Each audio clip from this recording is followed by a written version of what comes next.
Monday, hope all is well with you. I thought I'd come in here a little bit early. We have massive storm rolling through, so how long we're going to have the power on is beyond me. I do not know, but I think we'll have it on for a bit. A lot of stuff to get to tonight. You know, I don't fall into chaos and craziness. You guys know that. You listen to my show, you watch anything I do. I'm pretty much a level-headed kind of character. Do I think there are bad people out there that do bad things? Absolutely. I'm not an idiot. So Friday, Tulsi Gabbard comes out and she's like, look, we've found all kinds of stuff about Barack Obama and his team and Brennan and all of these people.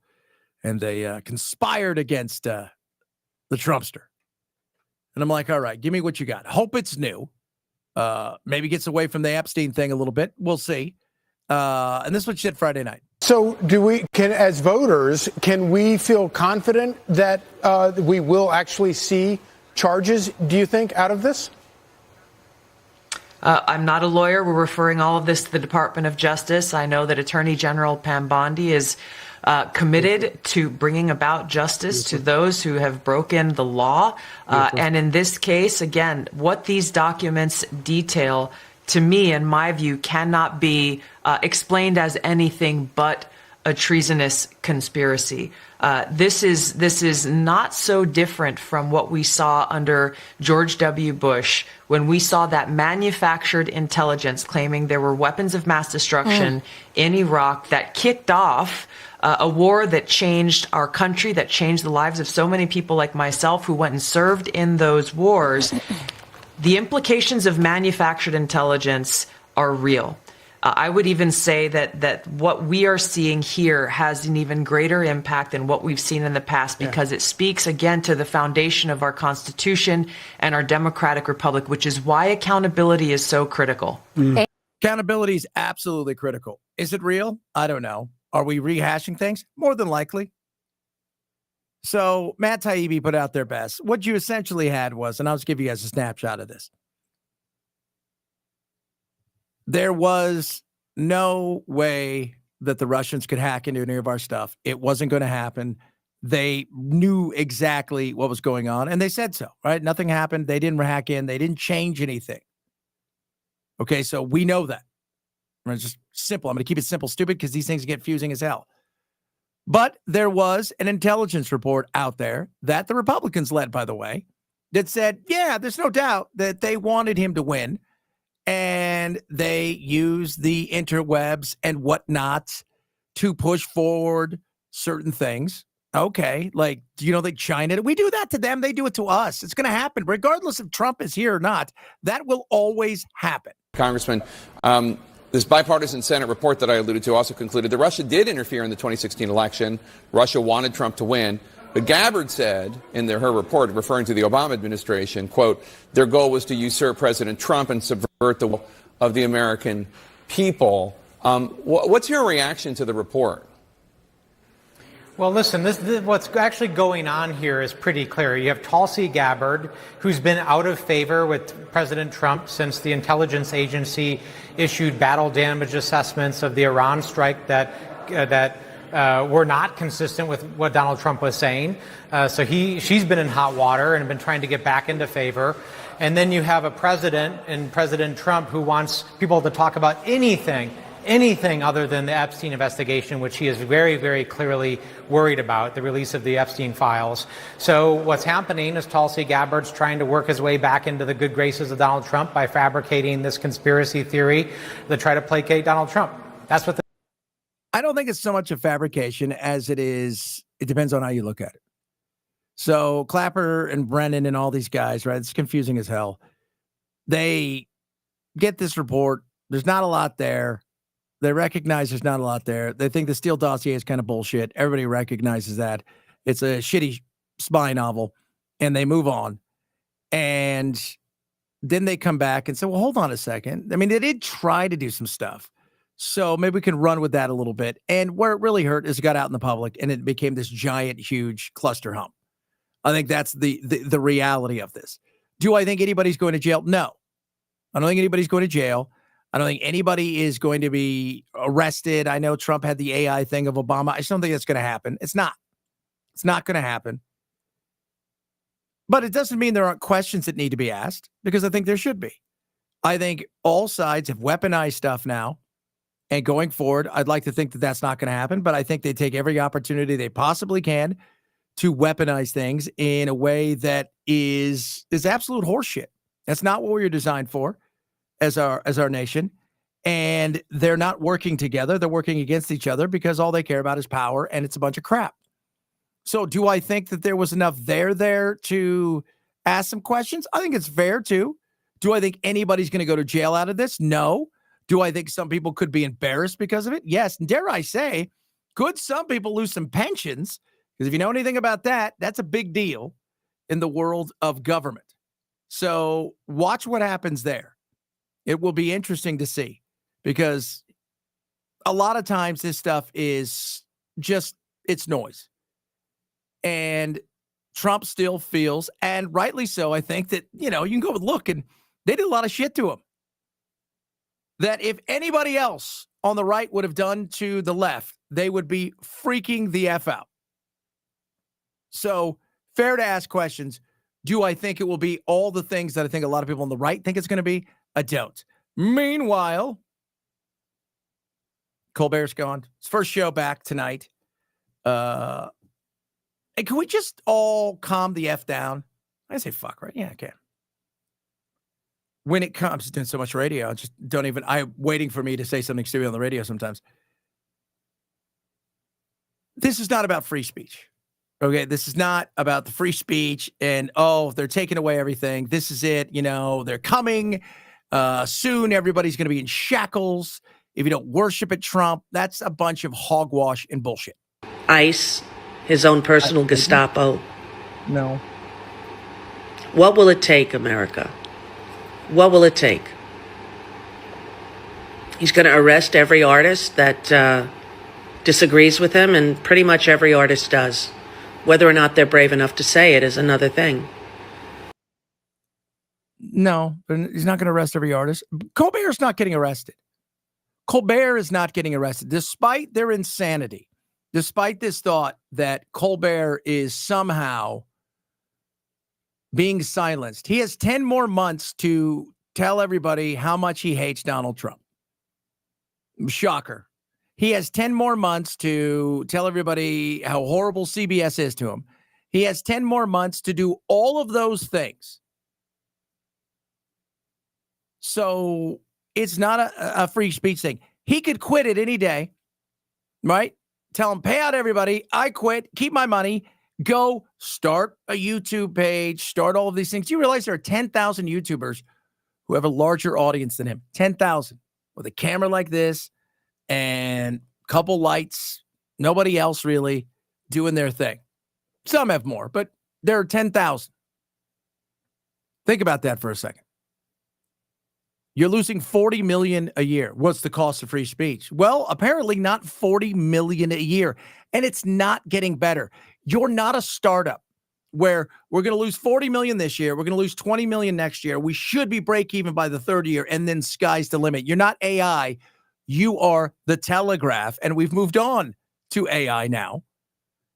And that's just where it is. But everybody's like, this is not funny. This is like the worst thing. Oh, my God. So you wrote about this, and you say Colbert's cancellation, simply not funny.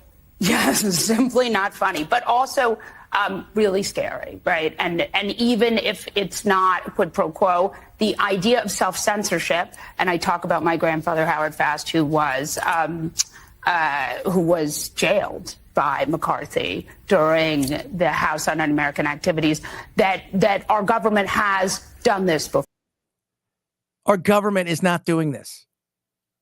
What is CBS? So if you guys know anything about what's going on with CBS, Sherry Redstone is an older woman who is, she's in her 90s. All the money's tied up in all of these companies. She is trying to get this merger done before she dies. This has been a nightmare. It has dragged on for a very long time. The reality is that she is struggling financially, and so they're trying to get through this thing as fast as possible. $40 million loss sucks. I work in a business where I see friends of mine who are super successful. They still get fired. I see friends of mine who even have financial success. and they still get let go. We've all been there if you've been in this business, and I do not wish him any ill will. That being said, enough of the, well, this is Eddie silenced everybody. And that's it. Trump has finally won. No, first of all, you weren't even funny. It was hours of hatred every week. We get it. You hate Donald Trump. Do you have anything else? Is there anything else out there that may be of interest? Johnny Carson didn't really care too much for politics when it came to his monologues. Yes, he'd have some, but it depended on who was in power. And it was minimal. And it wasn't full of venom and hate. And then he would talk about crazy stuff. Bring on the guy, right? He's like, hey, Jack's coming on, Jack Hanna. We're going to sit here and he's going to wrestle a bear and I'm going to pet, I don't know, whatever. And Johnny made the audience, those were his customers. Like, that's the most important. Those are my customers. I need to make them happy. You became a talking point for the DNC.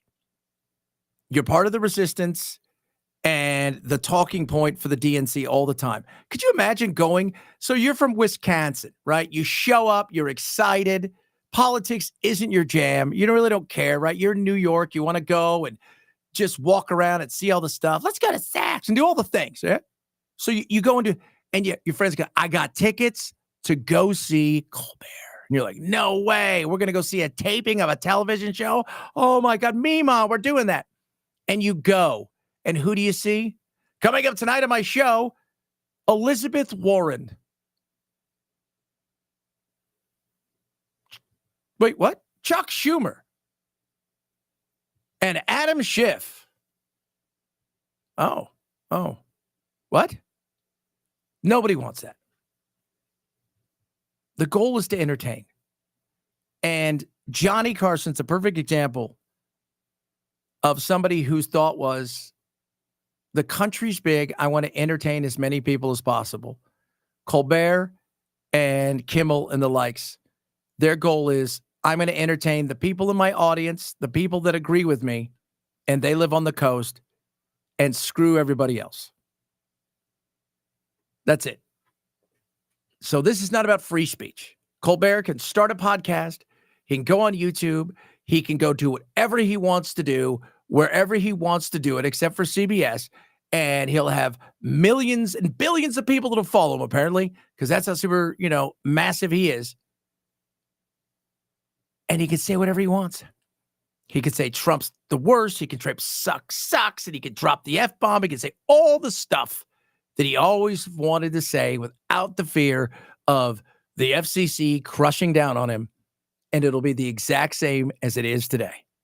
And finally, oh, kids, somebody let Hunter Biden have a 2+ hour. I'm not even sure exactly what this is about. I'm going to play a little bit of it. We'll get deeper into it tomorrow, but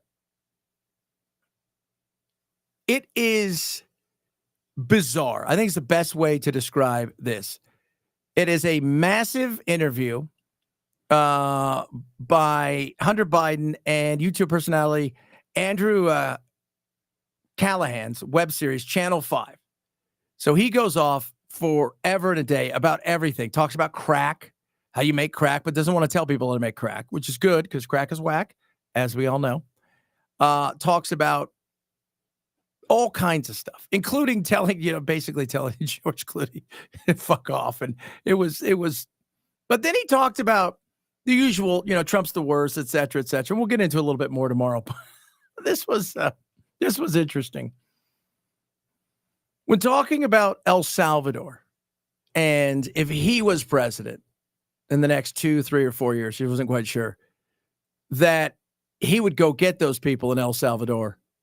So everybody better watch it. But these guys think that we need to run away from all values in order for us to lead. I say, f*** you. How are we getting those people back from fucking El Salvador? Because I'll tell you what, if I became president in 2 years from now, or 4 years from now, or 3 years from now, I would pick up the phone and call the president of El Salvador and say, you either send them back or I'm going to invade. It's a crime what they're doing. He's a dictator thug. Bukele or Trump? Both.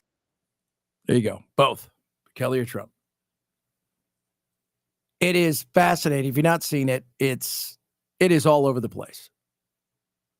It is. And he goes after the Pelosi, and he goes after a lot of people in the deep state and all that kind of stuff. It's interesting. He says his dad was on Ambien the night of the debate, which is bullshit. I mean, look, my grandfather passed away a couple of years ago. He wasn't all there. Right? You see my uncle, he comes on the show a couple nights a week. He'll tell you he just wasn't all there. You know when somebody's not all there, and he wasn't all there. So the reality of everybody in the world could see it, because a lot of people are dealing with that in their own lives, whether it's their grandparents or their mother or father, their wife, their husband. Everybody saw that. So there was no, it wasn't Ambien that did it, right? You know, Roseanne's like, I know, right? I was telling you it was Ambien. It was just, it's so insane, though, just the thought process. And some of the stuff he says, like I said, it's all over the place. The cocaine stuff is crazy, and I wish him nothing but the best, having seen my family go through this. My father died of a drug overdose. You don't want to see anybody go through that life. I'm still to this day just absolutely shocked he survived based on all the stuff he did. But it is a bizarre situation where he went after everybody you could think of. And the Clooney thing was hilarious, because he's like, Clooney's a shitty actor. Quentin Tarantino is right. He's a crappy actor. He's a brand, but he's a nice guy. His friends say he's a nice guy. He's got a house in Lake Como in Italy. He seems to be a really nice guy. His friends like, can you buy some stuff? He's like, what are you talking about? Oh my God. This is what politics has become, isn't it? Tomorrow we'll have more stuff that's a little bit more entertaining.